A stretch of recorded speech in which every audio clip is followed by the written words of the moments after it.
कितनी उम्मीद है? अब बाबा बजरंगबली का नाम ले रहे देश के प्रधानमंत्री जी, तो आप सोच सकते हैं कि आखिरी सांस प्रधानमंत्री जी ले रहे हैं और उनके सांस में कोई दम नहीं दिखता है, उनके सांस में कोई ताकत नहीं दिखती है। और एक दो दिन में जो जनता का जनादेश है अब हम सब लोग के सामने होगा, लेकिन ऐसा लगता है कि कर्नाटक से ही भाजपा का सफाया शुरू हुआ है और 2024 में जो चुनाव होंगे लोकसभा के, उसमें भी सफाया दिखेगा। केरला सिक्योरिटी को लेकर गिरिराज सिंह ने कहा है कि टैक्स फ्री करना चाहिए बिहार में। अब गिरिराज बाबू का जवाब कौन दे सकता है? वो बहुत बड़े नेता हैं, उनके विभाग में बिहार के लिए कुछ एजेंडा है कि नहीं, ये पूछिए उनसे। जब प्रधानमंत्री आवास की बात करते हैं तो ये जब से मंत्री बने हैं तब से एक आवास बिहार के गरीबों के लिए इन्होंने लक्ष्य नहीं दिया बिहार को। मनरेगा में 1500 करोड़ रुपया बकाया है, अभी तक उनके जवान नहीं हिलते हैं कि ये गरीब का जो पैसा है, बिहार की त्रिस्तरीय पंचायतों के जो काम किया है उसका पैसा 2-2 साल से बकाया है, वो देंगे कि नहीं देंगे। तो 13 तरह का बात बोलते हैं, इस पर न उनको कहिए आने के लिए। जो विभाग हमारा है उसके बारे में न उनको बताने कहिए। जिस विभाग के वो मंत्री हैं, अब बिहार एक से मंत्री है, अब बिहार के गरीब हवा पी के रहेगा।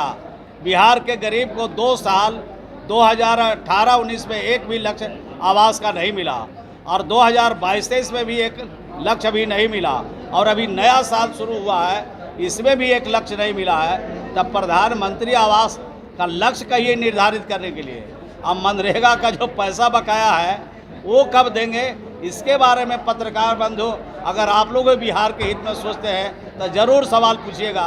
तो कभी मंदिर का, तो कभी मस्जिद का, तो कभी लव जहाज का, तो कभी इधर का, तो कभी उधर का, इस तरह से बात करके कटनी काटने से 2024 उनका पार लगने वाला नहीं है। बेगूसराय में अभी इतना ज़बरदस्त ढंग से पालकी रखाएगा कि हिलेगा भी नहीं, वहीं पर वहीं रह जाएगा उनकी पालकी। फिल्म को टैक्स फ्री नहीं किया जाएगा? फिल्म को टैक्स फ्री नहीं किया अब तो उन्हीं से पूछ लीजिए। जब गरीब को देने के लिए पैसा नहीं है तब फिल्म दिखाने के लिए वो टैक्स फ्री करने का बोलिए। गरीब के आवास के लिए उनके पास पैसा नहीं। बिहार का मजदूर दूसरे राज्य में जा रहा है मजदूरी करने के लिए, उसको काम देने के उनके पैसा नहीं है। अब फिल्म दिखाने के लिए उनको कह रहे हैं कि टैक्स फ्री करिए, ये तो अलग बात है। लेकिन उनको कहिए, ग्रामीण विकास विभाग के मंत्री हैं, बड़ी अपेक्षा उम्मीद थी बिहार के लोगों का कि बिहार के मंत्री हैं ग्रामीण विकास, जरूर बिहार के हित में, गरीबों के हित में, मजदूरों के हित में जरूर कोई न कोई ऐसा निर्णय लेंगे जिससे बिहार के गरीब के चेहरे पर खुशहाली आई। पूरा बीजेपी इसी मुहिम में लगा है कि सिनेमा को टैक्स फ्री कर दिया जाए। अब है बीजेपी का कौन काम है? दे दो राम, दिला दो राम। तो राम के यहाँ भक्ति करिएगा बढ़िया से तब न मिलेगा कि ऊपरे ऊपरे पूजा खाली वस्त्र बदल लीजिएगा, गेरुआ वस्त्र पहन लीजिएगा, भगवा वस्त्र पहन लीजिएगा, अब राम नाम जपते रहिएगा। तो भगवान भी जानते हैं कि असली कौन है, नकली कौन है। नकली पूजा से उनका कुछ बनने वाला इस बार नहीं है। असली पुजारी हम लोग हैं, हम ही लोग देश को सही दिशा में ले जाएंगे, गरीबों का भला ही करेंगे और देश की प्रगति का मार्ग प्रशस्त करेंगे। बाबा बागेश्वर भी आ रहे हैं, कहिएगा? कहीं जाएंगे? अगर वो ज्ञानी है तो उनका ज्ञान लेने में हर्जा क्या है? लेकिन वो अगर आ रहे हैं कुछ ऐसी बात करने के लिए तो उनको कौन जाएगा सुनने के लिए? देश में सभी धर्मों के लोग का अपने अपने धर्म का प्रचार करने का, पूजा करने का, याचना करने का, इबादत करने का हक है। और वो सिर्फ आएंगे, ही तो देख रहे हैं महिमा मंडित करने के लिए किसी पॉलिटिकल पार्टी के आ रहे हैं, तो उनके विचार कौन सुनेगा? जो उस विचार को होंगे जाएंगे सुने। आमंत्रण आया है? आमंत्रण आया है? कौन सी बात? आमंत्रण हमको काला आमंत्रण आएगा? हम तो अपने प्रवचन करते हैं, अभी जा रहे हैं प्रवचन करने क्षेत्र में, अभी 2-3 जगह प्रवचन कर रहा है।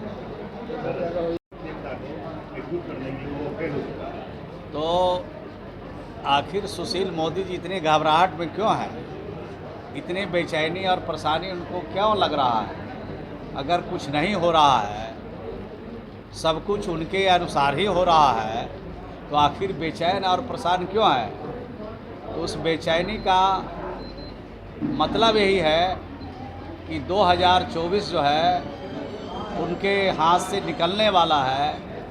उनके पैर के नीचे की जो ज़मीन है 24 में बिल्कुल निकल जाएगी, इसी घबराहट में हताश और निराश होकर के तरह तरह का बयानबाजी करते हैं, वो मुझे ऐसा लगता है। नवीन पटनायक ने कहा कि गठबंधन पर कोई बात ही नहीं हुई। नहीं, हमको इस संदर्भ में कोई जानकारी नहीं है, और जो बात कह रहे हैं वो तो वही बता सकते हैं जिनका आप ट्वीट देख रहे हैं। लेकिन इतनी बात मैं ज़रूर कह सकता हूँ कि भारतीय जनता पार्टी के नेता बहुत परेशानी में हैं, बहुत बेचैन हैं, लगातार वो चिंता में हैं। तो मैं समझता हूँ कि वो चिंता जो है 2024 में जब उनके हाथ से सरकार निकल जाएगी, जब भाजपा मुक्त भारत हो जाएगा, तब उनकी चिंता हम लोग दूर करेंगे। आज रांची जा रहे हैं, महाराष्ट्र जा रहे हैं। नहीं, इस तरह के तो मुहिम माननीय मुख्यमंत्री जी चला ही रहे हैं कि देश भर में जितने पॉलिटिकल पार्टियां हैं और जो भाजपा से जिनका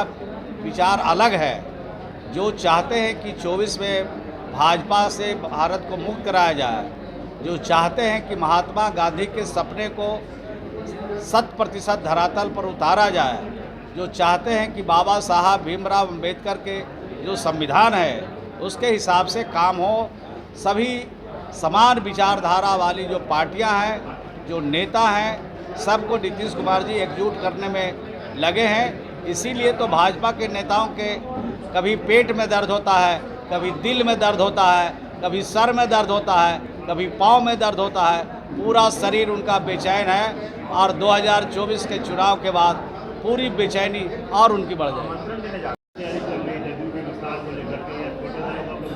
देखिए, उत्तर प्रदेश में सिर्फ हमारी तैयारी नहीं है, देश के हर राज्यों में हमारी तैयारी है, और देश के लोगों ने मन बना लिया है, संकल्प ले लिया है कि इस बार भाजपा को किसी कीमत पर आने नहीं देंगे।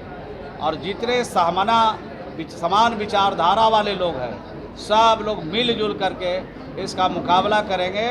और बिहार से जब शुरुआत करेंगे तो उत्तर प्रदेश होकर ही दिल्ली जाने का रास्ता है, और पूरा बिहार, पूरा उत्तर प्रदेश भाजपा को समाप्त करने के लिए काफ़ी है।